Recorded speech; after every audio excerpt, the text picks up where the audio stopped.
Nah, karena itu dalam konsep, karena ilmu itu cahaya. Oh, ini kayak syairnya Imam Syafi'i itu kan. Mungkin dulu pernah tak ceritain. Jadi Imam Syafi'i itu punya guru namanya Waqi'. Satu ketika Imam Syafi'i ini mungkin karena dia orang pintar, selalu baca satu tingkat jenuh dia. Mau coba buku nggak masuk-masuk, belajar nggak paham-paham. Apa ya yang salah? Terus tanya pada Waqi'. Nah, kan terus keluar syairnya yang terkenal itu kan. Syakautu ila Waqi' su'a hifzi wa arsadani ila tarkil ma'asi fa ahbaruni fi anna ilma nurun. Jadi dia mengadu pada Waqi', guru aku kok hafalanku hilang terus ya, ngapalin hilang, belajar nggak masuk. Terus katanya Waqi', kamu terlalu banyak maksiat. Kenapa? Kalau terlalu banyak maksiat, hatimu gelap. Kalau hatimu gelap, cahaya tidak bisa masuk. Lah hubungannya apa guru? Karena bi'annal ilma nurun, karena ilmu itu cahaya, dan cahaya nggak akan masuk pada orang yang kakean dosa, hatinya gelap. Wah, itu kan, itu Syafi'i. Katanya Surawardi juga begitu. Pengetahuan itu cahaya. Syaratnya cahaya ada 3. Selain cahayanya harus ada, tidak ada yang menghalangi, tidak ada hijabnya. Dan yang ketiga, ada aktivitas, ada isyrok. Jadi kalau ada cahaya pasti Allah itu Nurul Anwar, dia selalu bercahaya, dia selalu mencahayaimu. Cuma yang kedua ini yang agak berat, harus tidak ada penghalangnya. Yang menghalangi cahaya apa? Kegelapan. Kegelapan itu kebinatangan, nafsu syahwat, ego, keakuan. Oh, ini yang berat itu kan. Kalau nafsu binatang yang jahat, yang sadis mungkin kamu enggak lah. Syahwat kadang-kadang muncul, kadang-kadang ego juga gitu. Kalau keakuan itu yang agak berat. Ya, aku itu kan, kamu kan selalu masih gampang dibohongi oleh keakuan. Masih suka selfie di Facebook, masih suka, itu kan keakuan kan?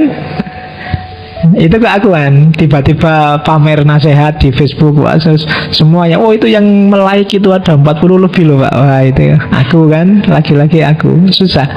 Godaan mungkin yang muda-muda adalah godaan syuhroh, pingin populer, pingin terkenal, pingin dianggap besar, pingin jadi orang penting. Itu masih keakuan. Itu sering jadi hijab bagi cahaya. Kamu harus pinter, kamu harus canggih, kamu harus jos, tapi jangan aku. Selalu posisikan diri bahwa aku belum bisa, aku belum ngerti, aku belum tinggi, aku belum penting. Selain dalam kerangka pembersihan diri, juga dalam kerangka bahwa kita masih harus banyak berkembang. Begitu kamu merasa aku sudah penting, aku sudah cakep, aku sudah jos, aku sudah pinter, biasanya mandek. Karena sudah. Jangan sudah, kamu harus belum. Saya sudah pinter kok Pak. Oh, itu alamat kamu mandek, tidak mau belajar lagi. Wong wis pinter. Saya sudah penting Pak, saya orang penting Pak, saya, nah itu biasa gitu. Itu penghalang hijabmu dari Allah, dirimu sendiri, egomu, syahwat, nafsu, hasrat. Jangan salah, tidak ada jaminan yang rajin sholat, rajin puasa, rajin sholat malam itu bersih dari ini, dari syahwat, dari hasrat. Kadang-kadang saya ingin jadi wali Pak, poso, wiritan, sholat malam. Yang menghalangi apa? Hasratmu, ambisimu untuk jadi wali, kui yang jadi hijabmu dari Allah. Ya kan? Enak kelihatannya kalau jadi wali itu Pak, ngerti apa-apa, rahmat, bisa jalan di atas air Pak, bisa kan, pikiranmu kan ngono. Kalau ada orang kesurupan itu nambah nih Pak. Kalau ada orang ya kan, ambisimu kan gitu. Ndak, bukan itu wali. Satu ketika Abu Yazid Bustami dipuji sama muridnya, wah guru, sampean ini orang top, pokoknya lelaki sejati, jos. Wah, buktinya apa? Loh, sampean bisa jalan di atas air ya? Jawabannya apa itu? Kalau cuma jalan di atas air, kayu, balok, mbok lempar ke air juga bisa nyebrang, air nggak tenggelam. Muridnya muji lagi, loh, tapi sampean bisa jalan di atas angin, bisa terbang. Jawabnya Abu Yazid, burung juga bisa terbang. Mbok padak ya aku roh burung kok. Kalau cuma dari itunya loh ya. Kalau kamu sebut keramat hanya dari bisa terbang, burung juga bisa terbang, ya kan? Tapi sampean bisa meramal masa depan. Dukun juga bisa, setan juga bisa, jin juga bisa. Apa istimewanya bisa meramal masa depan? Nyerah wis murid lah. Terus apa tuh guru yang jadi orang besar, jadi wali, jadi lelaki sejati? Lelaki sejati adalah orang bisa menaklukkan hawa nafsunya karena Allah dan demi Allah dan untuk Allah. Itu Bayazid Bustami, ya kan? Yo, kalau kita sedang berusaha ke sana, insya Allah, yo latihan lah, ditaklukkan sebentar-sebentar dirimu.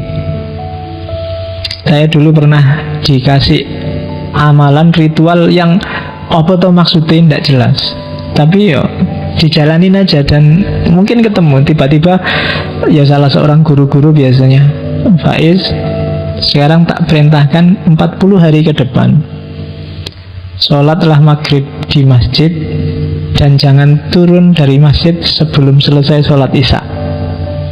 Itu tidak nyambung pikiranmu, hubungannya apa, tapi dijalanin aja. Mereka lebih tahu kondisi spiritualitas kita. Tapi kan akhirnya kan nunggu isya itu kan nggak mungkin kan nunggu isya sambil ngerokok remi apa-apa wong ning masjid. Lah ya kan, akhirnya paling tidak ya ngaji, baca-baca apa, wiridan apa, bawa-bawa buku untuk baca.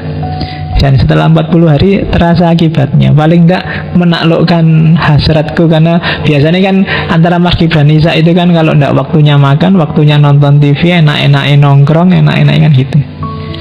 Oh, itu riyadhah. Para sufi sering ngasih advice muridnya seperti itu. Nggak paham kita, tapi jalanin aja. Manfaatnya ketemu belakangan.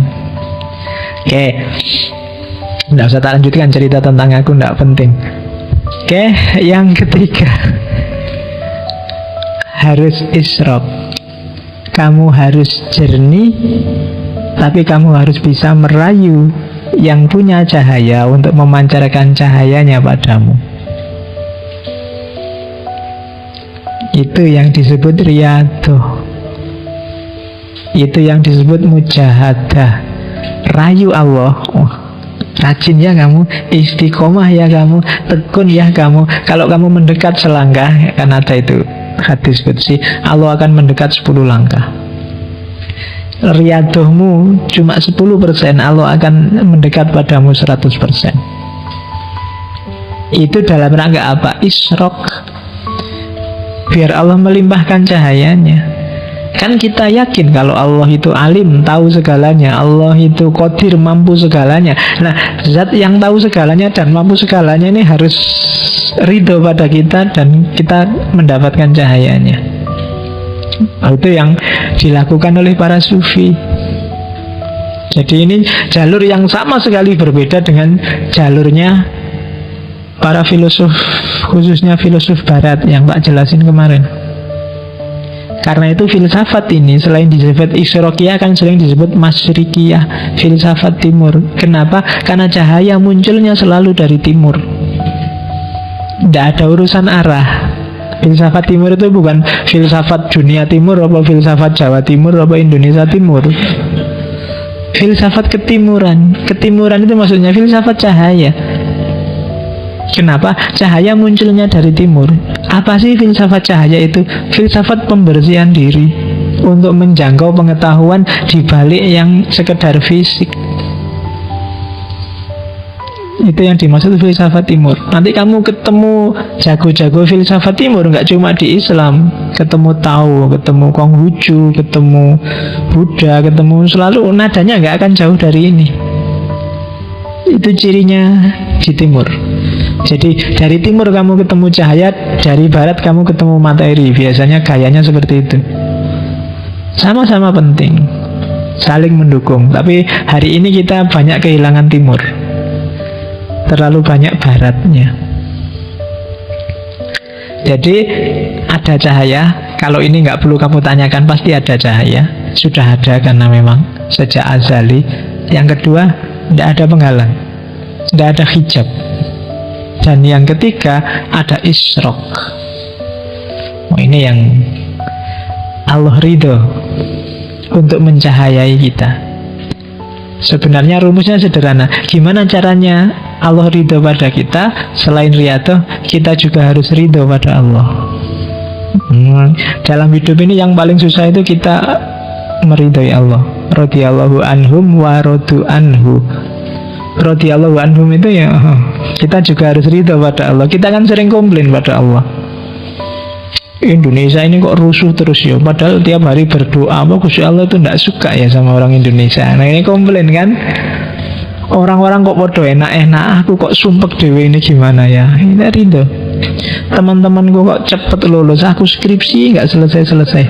Tiap hari sudah berdoa, jangan-jangan Allah sentimen sama aku. Ya kan, kita sering komplain gitu kan, kita sering nggak ridho pada Allah. Jalan paling gampang untuk dapat ridhonya Allah, kita ridho dulu pada Allah. Kita protes terus sih, kita bikin rancangan sendiri, nggak terima sama rancangannya Allah. Kita punya harapan macam-macam, nggak terima sama skenario-nya Allah. Dikasih kulit bagus-bagus, diputihkan. Dikasih rambut bagus-bagus, dikeriting, dilurus, dia entek-entek energi. Nah, kita sering kayak gitu kan. Jadi ridho dulu pada Allah, Allah akan mencahayai kita, Allah akan ridho pada kita. Terus kenapa kalau sudah dapat cahayanya Allah, dapat anugerah cahaya dari Allah, dapat pengetahuan? Nah itu kalau di Surawardi, yang pertama kalau kita dapat pengetahuan, sakinah. Pikiran kita akan jadi tenang. Kalau kamu masih suka keburu-buru, suka galau, suka bete, sakitnya ada di sini dan di mana-mana, nggak tenang kan itu berarti kita sedang kekurangan cahaya. Kalau HP itu perlu dicas. Casnya apa? Cahayanya Allah. Biar nggak kehabisan energi. Pikiran jadi tenang. Kalau sudah pikiran tenang apa? Pikiran tenang, terbuka segala pengetahuan, maka spiritualitas meningkat, daya-daya rohaniah terbuka. Kita bisa melihat, mendengar, merasakan, mencium. Maksudnya apa? Memahami segala sesuatu tanpa dunia, tanpa bantuan panca indera. Tidak cuma dunia yang kelihatan, juga dunia yang tidak kelihatan. Jadi melampaui materi, melampaui panca indera. Nah itu kalau dapat cahayanya Allah. Akalnya sudah nggak terbatas pada yang kelihatan lagi, tapi sudah bisa menjangkau yang tidak kelihatan. Oh banyak yang tidak kelihatan itu, nggak cuma jin, setan dan lain-lain. Masa depan juga tidak kelihatan. Yang disembunyikan orang juga tidak kelihatan. Teori yang tidak kamu pahami juga tidak kelihatan. Kalau sudah bisa menjangkau, melampaui dunia materi, keuntungannya apa? Kita lebih mudah melepaskan diri dari materi. Apa sih sumber kegalauan, sumber kesumpekan kita selama ini sehingga kita tidak tenang? Kalau tidak tenang, pengetahuan pasti tidak bisa masuk, karena kita banyak terikat oleh yang materi dan indrawi. Coba kamu cek isi pikiranmu, isi batinmu yang bikin kamu galau apa? Pasti urusan materi dan indrawi. Duit habis, tugas belum selesai, dikejar-kejar harus cepat lulus, pacar urung duwe padahal S2 mau lulus. Terus lelai ya kan, lo itu kan urusan indrawi, urusan materi semua, bikin kamu galau dan kamu nggak bisa keluar dari sana apa? Karena pikiranmu, batinmu nggak bisa melampaui itu. Mentoknya cuma di situ. Kalau kamu sudah bisa melampaui itu, membersihkan batinmu lebih mudah, karena kamu nggak terikat lagi. Membuang yang tidak terikat kan lebih gampang dibandingkan yang kamu melekat di sana.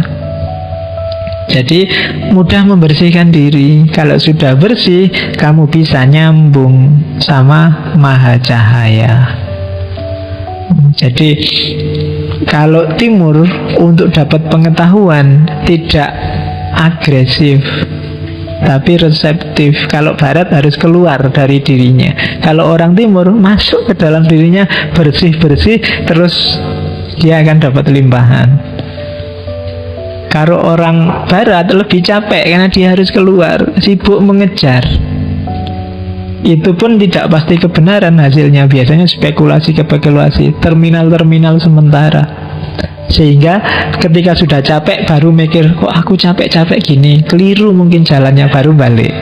Itu yang terjadi hari ini kan, sehingga barat merasa haus spiritualitas, merasa teralienasi. Alienasi itu kan keyword nomor 1 untuk memahami peradaban yang disebut modern, yang rasional.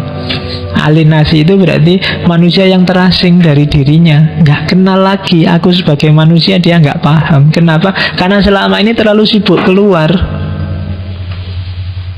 sehingga lepas, tidak bisa ngopeni memahami dirinya sendiri. Kebalikannya sama timur. Ya ada plus minusnya, tapi itu tipenya.